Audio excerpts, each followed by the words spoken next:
الحمد لله الذي أم على الخلائق لطفه والإحسان وهدانا إلى طريق شكره تفضلا على الإنسان والجان، والصلاة والسلام على رسوله وأصحابه ما دارت القمران. أما بعد، قال الله تبارك وتعالى في القرآن المجيد والفرقان الحميد: والذين يكنزون الذهب والفضة ولا ينفقونها في سبيل الله فبشرهم بعذاب عليم يوم يحمى عليها في نار جهنم فتقوى بها جباههم وجنوبهم وظهورهم هذا ما كنزتم لأنفسكم فذوقوا ما كنتم تكنزون. وقال النبي صلى الله عليه وسلم: الید العلیٰ خیر من ید السفلیٰ او کما قال علیہ الصلاۃ والسلام. برادران اسلام، اللہ تبارک و تعالیٰ کا احسان ہے اور اس کا کرم اور اس کا فضل ہے کہ اللہ تبارک و تعالیٰ نے رمضان المبارک کا یہ بابرکت مہینہ عطا فرمایا ہے. اس مبارک اور بابرکت مہینے کے اندر بے شمار ایسے لوگ ہوتے ہیں جن کو اللہ تبارک و تعالیٰ کا ایک حکم یعنی زکوٰۃ یاد آتا ہے.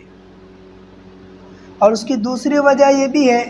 کہ رمضان المبارک کے بابرکت مہینے کے اندر اللہ تبارک و تعالیٰ ہر نیکیوں کا ثواب بڑھا دیتے ہیں اور ہر نیکیوں کے اجر کو بڑھا دیتے ہیں. ورنہ زکوٰۃ انسان کے اوپر اور انسان پر اس وقت فرض ہوتی ہے جب انسان کسی مال اور کسی جائیداد کا مالک بن جاتا ہے. جیسے مثلاً باپ کا انتقال ہوا اور بیٹوں کے حق میں وہ وراثت آئی، اسی وقت سے جس وقت باپ کا انتقال ہوا ہے اور اس کے یوم وفات کا جو تھا اور یوم وفات کا جو دن اس کا تھا اور جو تاریخ تھی، اسی تاریخ کے اوپر آئندہ سال اس کے اوپر زکوٰۃ فرض ہو جاتی ہے. تو اللہ تبارک و تعالیٰ کا احسان ہے کہ اس مبارک اور بابرکت مہینے کے اندر لوگ زکوٰۃ کی ادائیگی کرتے ہیں. اور اللہ تبارک و تعالیٰ نے جس طریقے سے انسان کی جان اور وہ اپنی اولاد سے محبت کرتا ہے، یہ فطری صفت اور یہ فطری عادت اللہ رب العزت نے اس کے اندر ڈال دیے ہے کہ وہ اپنے مال اور اپنے جائیداد سے بھی محبت کرنے لگتا ہے. اپنی بینک بیلنس اور پراپرٹی سے وہ محبت کرنے لگتا ہے. مال کی محبت یہ فطری محبت ہے، لہٰذا اسے یہ سمجھنا چاہیے کہ یہ جو مال ہے یہ میری ملکیت نہیں ہے بلکہ یہ اللہ تبارک و تعالیٰ کی دی ہوئی امانت ہے. اللہ رب العزت نے فرمایا: ان اللہ اشتری من المؤمنین انفسهم واموالهم بان لهم الجنہ. کہ اللہ رب العزت نے تمہاری مالوں کو اور تمہاری جانوں کو اللہ رب العزت نے جنت کے بدلے میں خرید لیا ہے. یہ ہماری بکی ہوئی چیز ہے اور اللہ رب العزت نے اس کو خرید لیا ہے. لہٰذا اس مال کے اور اس جائیداد کے ہم صرف خزانچی اور امین ہیں کہ جس طریقے سے اس مال کا مالک ہم کو کہے گا یہ اس کا مصرف ہے اور یہاں پر ان مال کو خرچ کرنا ہے، ان مال کو یہاں پر لگانا ہے، تو اسی وقت پر اور اسی جگہ پر ایک خزانچی اور ایک امین اسی جگہ پر لگاتا چلا جائے گا اور اسی مصرف کے اندر خرچ کرتا چلا جائے گا جس مصرف کا حکم اس کو اس کے مالک نے دیا ہے. اسی طریقے سے ہمارے پاس جو جائیداد ہے اور جو مال ہے اس کا مالک اللہ تبارک و تعالیٰ ہے. حقیقی مالک اللہ رب العزت ہے اور وہ مال ہمارے پاس میں جو ہے تو اس کے امین اور اس کے خزانچی ہم ہیں. لہٰذا ہمارا یہ تصور ہے اور ہمارا یہ نظریہ ہے کہ جو کچھ ہمارے پاس میں بینک بیلنس ہے، جو کچھ ہمارے پاس میں مال اسباب ہے، جو کچھ ہمارے پاس میں مال و دولت ہے اور مادی چیزیں ہیں، یہ تمام کی تمام نعمتیں اللہ کی دی ہوئی ہے. ایک کافر اور ایک مشرک تو یہ سوچ سکتا ہے اور اس کا نظریہ یہ ہو سکتا ہے کہ میرے باپ و دادا کی کمائی ہوئی یہ محنت ہے اور میرے خون پسینے کی کمائی ہوئی یہ محنت ہے، اس کے اندر سے میں کسی طریقے سے خرچ نہیں کروں گا اس لیے کہ یہ تو میرا مال ہے. لیکن ایک مومن بندے کا اور ایک ایمان والے شخص کا یہ عقیدہ اور یہ نظریہ ہرگز نہیں ہو سکتا کہ یہ میرے خون اور پسینے کی محنت ہے، یہ میرے باپ و دادا کی کمائی ہوئی، آبا و اجداد کی کمائی ہوئی دولت اور کمائی ہوئی جائیداد ہے، بلکہ اس کا نظریہ اور اس کا عقیدہ اور اس کا یقین یہ ہونا چاہیے کہ یہ جو کچھ دی ہوئی نعمتیں ہیں یہ سب کچھ اللہ کی دی ہوئی ہے، اور اس کو اللہ کے راستے کے اندر خرچ کرنا ہے۔ اللہ رب العزت نے فرمایا والذین ينفقون اموالهم باللیل والنہار سرا وعلانیۃ فلهم اجرهم عند ربهم ولا خوف عليهم ولا هم يحزنون۔ فرمایا کہ جو لوگ اللہ کے راستے کے اندر مال خرچ کرتے ہیں، رات کے وقت بھی اور دن کے وقت بھی شب و روز خرچ کرتے رہتے ہیں، اور پھر اعلانیہ طور پر بھی خرچ کرتے ہیں، اور سرن خفیہ طور پر اور چھپکے سے بھی خرچ کرتے ہیں، اللہ تبارک و تعالیٰ کے نزدیک ان کا ایک مقام ہے، اور اللہ تبارک و تعالیٰ کے نزدیک ان کا مقام وہ جنت ہے، اور ان کے لیے قیامت کے دن کسی طریقے کا رنج نہیں ہوگا، کسی طریقے کا خوف نہیں ہوگا، اور وہ لوگ غمگین نہیں ہوگے۔ اور پھر ایک مقام پر فرمایا جو لوگ اللہ کے راستے کے اندر خرچ کرتے ہیں اور اللہ کے راستے کے اندر مال دیتے ہیں، فرمایا مثل الذین ينفقون اموالهم فی سبیل اللہ کمثل حبۃ انبتت سبع سنابل فی کل سنبلۃ مئۃ حبۃ واللہ یضاعف لمن یشاء واللہ واسع علیم۔ فرمایا ان لوگوں کی مثال ایسی ہے جو اللہ کے راہ میں خرچ کرتے ہیں اور اللہ کے راستے کے اندر اپنے مال کو دیتے ہیں اور اپنے مال کو لگاتے ہیں، ایسی مثال ہے کمثل حبہ، جیسا کہ ایک دانہ ہوتا ہے، ایک بیج ہوتا ہے، اس کو زمین کے اندر ڈالا جائے اور پھر اس کے ذریعے سے وہ ایک پودا اگائے اور پھر ایک بالی لگ جائے اور پھر اس بالی کے اندر بھی 100 دانے ہوں، اللہ تبارک و تعالیٰ اس کو اس طریقے سے اجر عطا فرماتے ہیں اور بے شمار اجر عطا فرماتے ہیں، اور یضاعف لمن یشاء، اور جس کے عمل کو اللہ تبارک و تعالیٰ پسند کرتے ہیں اس کے اجر کو بڑھاتے ہیں اور اس کے اجر کو دگنا کرتے چلے جاتے ہیں۔ اس لیے اللہ کے راستے کے اندر مال خرچ کرنا چاہیے، اللہ کے راستے کے اندر مال کو دیتے رہنا چاہیے، انسان بخل کو اختیار نہ کرے، کنجوسی کو اختیار نہ کرے۔ اس لیے جناب رسول پاک علیہ الصلاۃ والسلام نے فرمایا، مسند احمد کی ایک روایت ہے کہ جو بخیل شخص ہوتا ہے، البخیل بعید من اللہ، بعید من الناس، اور بعید من الجنہ، قریب من النار۔ جو آدمی بخیل ہوتا ہے، جو آدمی کنجوس ہوتا ہے، وہ اللہ سے دور ہوتا ہے، وہ جنت سے دور ہوتا ہے اور لوگوں سے بھی دور ہوتا ہے۔ لوگ سمجھتے ہیں کہ یہ بخیل لوگ ہے، یہ کنجوس آدمی ہے، یہ کیا خرچ کرے گا، اور اس لیے وہ لوگوں سے بھی دور ہوتا ہے اور پھر جہنم کے قریب ہوتا چلا جاتا ہے۔ اور جو آدمی سخی ہوتا ہے، اللہ کے راستے میں خرچ کرتا ہے، فرمایا السقی قریب من اللہ، قریب من الجنہ، قریب من الناس، بعید من النار۔ جو آدمی سخی ہوتا ہے، سخاوت کرتا ہے، اللہ کے راستے میں مال خرچ کرتا ہے، اللہ کے راستے کے اندر دیتا ہے، وہ اللہ کے بھی قریب ہوتا ہے، جنت کے بھی قریب ہوتا ہے اور پھر لوگوں سے بھی قریب ہوتا ہے۔ لوگ سمجھتے ہیں کہ یہ خرچ کرتا ہے، لوگ اس سے قریب ہوتے چلے جاتے ہیں، لوگ اس سے جڑتے چلے جاتے ہیں اور پھر وہ جہنم سے اور دوزخ سے دور ہوتا چلا جاتا ہے۔ اس لیے اپنا مزاج ایسا بنایا جائے کہ لوگوں کی، غریبوں اور مسکینوں کی اور نادر اشخاص کی، قلاش لوگوں کی، مفلس لوگوں کی مدد کی جائے اور ان کے لیے اپنے مال کو خرچ کیا جائے۔ ہمارے مال کے اندر مفلسوں کا حق ہے، غریبوں کا حق ہے، اور لاچار و نادر و مجبور لوگوں کا اور محتاج لوگوں کا جو اپنی ضرورت کو پوری نہیں کر سکتے، ان لوگوں کا، مالدار لوگوں کے اوپر حق ہے، ہمارے اوپر یہ حق ہے، لہٰذا ہمیں چاہیے کہ اس کے اندر بخل سے کام نہ لے۔ فرمایا وَيَمْنَعُونَ الْمَاعُونَ، یہ ایسے لوگ ہیں جو معاون کو بھی دینے سے رکے رہتے ہیں اور معاون بھی خرچ نہیں کرتے ہیں۔ معاون کہتے ہیں ایسی چیزیں جو انسان روزمرہ اس کو استعمال کرتے رہتے ہیں، جو چھوٹی اشیاء ہوتی ہے، اور ایک معنی معاون کی یہ بھی لیے گئے ہیں کہ جو زکوٰۃ ہے، انسان اس کے اوپر زکوٰۃ فرض ہو گئی ہے لیکن اس کو دینے سے بھی وہ رکتا ہے اور اس کو دینے سے بھی وہ بخل کو اور کنجوسی کو اختیار کرتا ہے، لہٰذا اسے چاہیے کہ اس مال کو وہ خرچ کرے جو اس کے اوپر زکوٰۃ واجب ہو گئی ہے اور اللہ تبارک و تعالیٰ کی جانب سے فرض ہو گئی ہے، اسے وہ خرچ کرے اور اسے وہ غریبوں کو دے، جن لوگوں کا حق ہے ان کو دے، اس لیے کہ یہ ہمارے مال کا میل ہوتا ہے، اور جب میل انسان نکال دیتا ہے الربا ويربي الصدقات. بظاہر ایسا لگتا ہے کہ یہ مال کم ہو گیا، نہیں، اللہ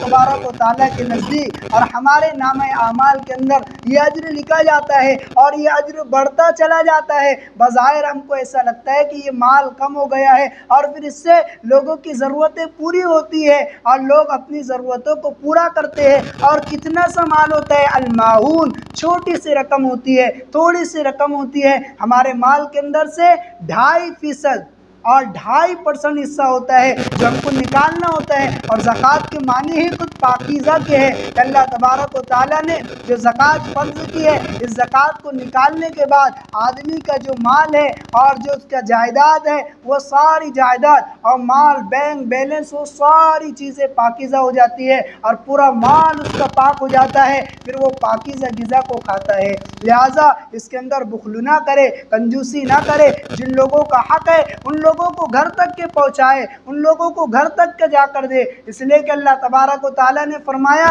کہ تمہارا یہ حق ہے کہ تم اپنے مال میں سے زکوٰۃ نکالو اور لوگوں کے پاس جا کر اس کو ادا کرو. یہ نہیں ہے کہ لوگ کلاشی کی حالت میں اور پھر جو ہے محتاجی کی حالت میں لوگ تمہارے سامنے اپنے ہاتھ کو دراز کرے اور اپنے ہاتھ کو پھیلائے. یہ نہیں، بلکہ ہمیں کچھ چاہیے کہ ہم محتاجوں کے پاس اور ضرورت مندوں کے پاس جائے اور ان کو مال ادا کرے. ایک شخص ایسا گزرا ہے جناب رسول پاک علیہ الصلوۃ والسلام کے زمانے کے اندر، ثعلبہ بن حاتم نامی شخص تھا جس کے پاس میں تھوڑا بہت سامان تھا. جناب رسول پاک علیہ الصلوۃ والسلام کے پاس میں گیا اور کہنے لگا کہ میں یہ چاہتا ہوں کہ میرا مال بڑھ جائے، آپ کچھ دعا فرما لیجیے. اللہ کے رسول صلی اللہ علیہ وسلم نے پہلے منع فرمایا اور پھر کہا کہ جتنا تمہارے پاس ہے، جتنا تھوڑا ہے، اسی کے اوپر شکر کرو، یہ زیادہ اور بڑا ہونے سے زیادہ بہتر ہے. وہ شخص کہنے لگا کہ آپ دعا کر دیجئے. جناب رسول پاک علیہ الصلوۃ والسلام کے دعا کرنے کا نتیجہ یہ ہوا کہ اس کی بکریوں کے اندر اور اس کے جانوروں کے اندر اور اس کے بھیڑیوں کے اندر خوب اضافہ ہوتا چلا گیا. یہاں تک کہ مدینہ منورہ کے اندر اس کے رہائش کے لیے اور اس کے جانوروں کے رہائش کے لیے کوئی مقام وہ کم پڑنے لگا. لہٰذا وہ جنگل کے اندر چلا گیا اور جو اس کی نمازیں ہوا کرتی تھی وہ بس برائے نام مسلمان تھا، اس کی نمازیں بھی چھوٹتی چلی گئی اور پھر ظہر عصر کی نماز کے علاوہ کوئی نماز نہیں ہوئی. رفتہ رفتہ وہ نمازیں بھی اس نے چھوڑ دیا اور جنگل کے اندر چلا گیا. خوب اس کے جانور بڑھتے چلے گئے، خوب اس کے پاس میں بھینسیں اور بکریاں اور جانور ہوتے چلے گئے. پھر ان جانوروں کے پیچھے وہ لگتا رہا اور دن رات ان کے پیچھے وہ گزارتا رہا. یہاں تک کہ پھر جب زکوٰۃ کا حکم آیا اور پھر صدقے کا حکم آیا تو جناب رسول پاک علیہ الصلوۃ والسلام نے 2 عاملوں کو بھیجا. ایک قبیلے جوہینیہ سے تعلق رکھنے والے ایک شخص تھے اور پھر ایک شخص قبیلے سلیم سے تعلق رکھنے والے تھے. ان 2 لوگوں کو اس ثعلبہ بن حاتم کے پاس جناب رسول پاک علیہ الصلوۃ والسلام نے بھیجا کہ جاؤ اس سے زکوٰۃ کا مال اصول کر کے لے کر آؤ. وہ جاتے ہیں اور فرمان نبوی سناتے ہیں کہ اللہ کے نبی صلی اللہ علیہ وسلم کا یہ فرمان ہے کہ آپ کے اوپر یہ زکوٰۃ فرض ہو گئی ہے اور صدقہ فرض ہو گیا ہے، یہ صدقے کا مال دو. تو وہ کہنے لگا اوہو، یہ تو کافروں کی طرح جزیہ اور یہ تو کافروں کی طرح ٹیکس ہے جو آپ مجھ سے اصول کر رہے ہیں، جاؤ پھر کبھی لینا. وہ دونوں شخص لوٹ کر آ جاتے ہیں اور پھر ایک ایسے ہی قبیلہ سلیم کے ایک شخص کے پاس جاتے ہیں. جیسے اس کے پاس جاتے ہیں وہ پہلے سے تیار رہتا ہے اور اپنے ایک جانور کو اپنے ایک غالباً بکری یا بھیڑیا کو لے آتا ہے اور ان کے پاس دے دیتا ہے کہ یہ میرے مال کی زکوٰۃ ہے اور صدقہ ہے، اسے لے جاؤ. پہلے سے ان کے استقبال میں اور ان کے انتظار کے اندر رہتا ہے، وہ اپنے زکوٰۃ کو اور اپنے مال کو ادا کر دیتا ہے. جناب رسول پاک علیہ الصلوۃ والسلام کے پاس میں جاتے ہیں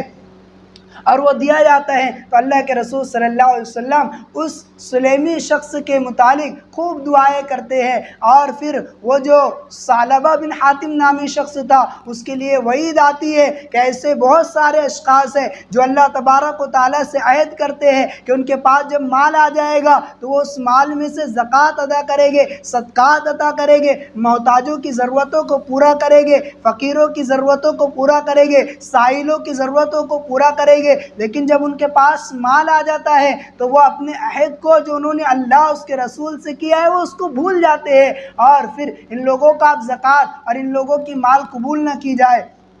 لہٰذا ویسے ہی ہوتا ہے کہ وہ نفاق کی حالت میں اس کو موت آتی ہے، وہ جناب رسول پاک علیہ الصلاۃ والسلام کے پاس جاتا ہے، اس کو پتہ چلتا ہے کہ میرے متعلق آیت کا نزول ہوا ہے، تو اللہ کے رسول صلی اللہ علیہ وسلم کے پاس جاتا ہے، تو اللہ کے رسول صلی اللہ علیہ وسلم فرماتے ہیں کہ اللہ رب العزت نے آپ کے مال کو لینے سے اب منع کر دیا ہے۔ ایسے حضرت ابوبکر صدیق رضی اللہ تعالیٰ عنہ کی خلافت میں آپ کے پاس آتا ہے تو آپ بھی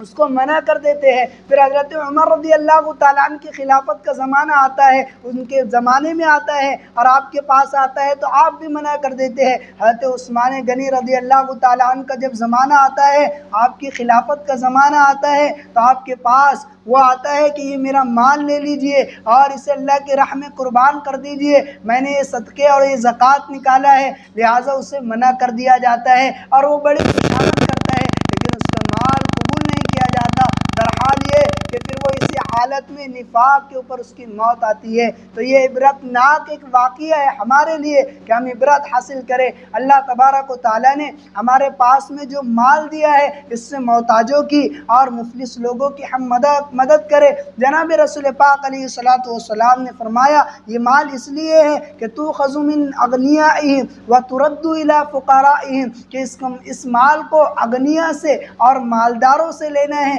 اور پھر محتاجوں کی طرف اور قلاش اور مفلس لوگوں کو یہ مال ادا کرنا ہے اور یہ لوٹانا ہے۔ یہ کتنا مال ہے؟ یہ 2.5%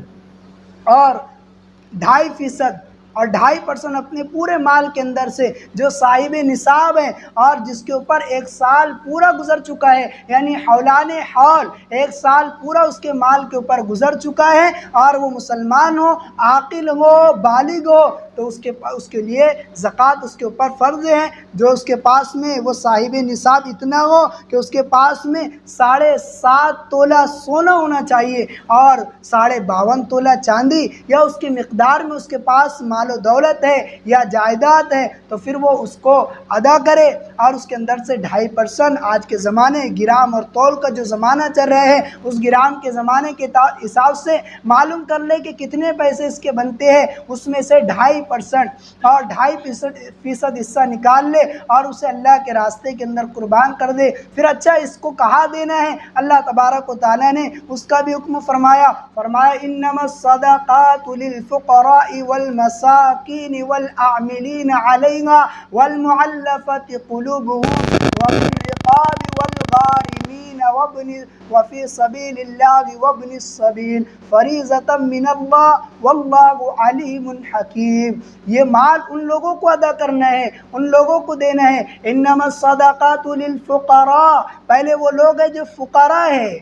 یعنی ایسے لوگ ہیں کہ جن کے پاس کھانے کے لیے مال دولت نہیں ہے، کھانے کے لیے پیسہ نہیں ہے، اور ان کی محتاجی لوگوں کے اوپر ظاہر ہوتی ہے۔ پھر فرمایا والمساکین، مساکین ایسے لوگوں کو کہا جاتا ہے کہ جن کے پاس میں مال تو ہے، اپنی ضرورت پوری کر سکتے ہیں، لیکن تب بھی ان کی محتاجی لوگوں کے اوپر ظاہر ہوتی ہے اور اپنی ضرورت کو پورا کرنے کے لیے بھی ان کے پاس میں پیسہ نہیں ہے، رہنے کے لیے مکان نہیں ہے، سر کو چھپانے کے لیے گھر نہیں ہے، اور پھر پہننے کے لیے صحیح طریقے سے کپڑا نہیں ہے، تو یہ مساکین کے اندر شامل ہے۔ اور پھر تیسرے وہ لوگ ہیں جو عاملین ہیں، اور عاملین ایسے لوگوں کو کہا جاتا ہے کہ جو امیر المومنین ہوتا ہے، وہ امیر المومنین زکوٰۃ کی اصولی کے لیے جس شخص کو مال اصول کرنے کے لیے بھیجے، بس ان لوگوں کو عامل کہا جاتا ہے۔ یہی عاملین لوگوں کے لیے بھی زکوٰۃ کا مال ان کو دینا، اور وہ کھا سکتے ہیں اور ان کے لیے یہ جائز ہے، ان کو بھی یہ مال اور یہ زکوٰۃ دی جا سکتی ہے۔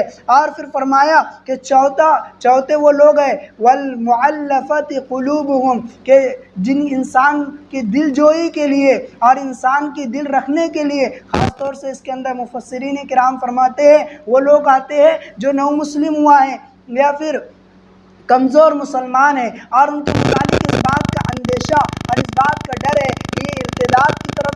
چلے جائیں گے، یہ کفر اور شرک کی طرف چلے جائیں گے، تو اس زکوٰۃ کے مال کے ذریعے سے اور زکوٰۃ کے فنڈ کے ذریعے سے ان محتاجوں کی اور ان مفلسین کی مدد کرنا ہے تاکہ وہ اسلام کے اندر باقی رہے اور ان کی دل جمی اور وہ دل اپنا ثابت رکھے اور اسلام کے اوپر ثابت قدم رہے۔ اس لیے اس مال کو ان کے لیے خرچ کرنا ہے۔ والمعلفۃ قلوبہم وفی الرقاب، اور 5ویں نمبر پر الرقاب آتے ہیں، یعنی وہ لوگ جو باندی ہے یا غلام ہے جن کو آزاد کرنے کے لیے زکوٰۃ کا مال استعمال کیا جا سکتا ہے، یہ زکوٰۃ کا مصرف ہے۔ اب ہمارے اس ہندوستان کے اندر اور آج کل اس زمانے کے اندر یہ لوگ نہیں رہے ہیں، غلام اور باندیوں کا زمانہ نہیں رہا ہے، اور چھٹے لوگوں پر والغارمین، وہ لوگ آتے ہیں جو مقروض ہیں اور قرض کی وجہ سے دب چکے ہیں اور قرض کا بوجھ خوب ان کے اوپر ہے، تو لہٰذا ان کو بھی زکوٰۃ دی جا سکتی ہے۔ زکوٰۃ کا یہ بھی ایک مصرف ہے۔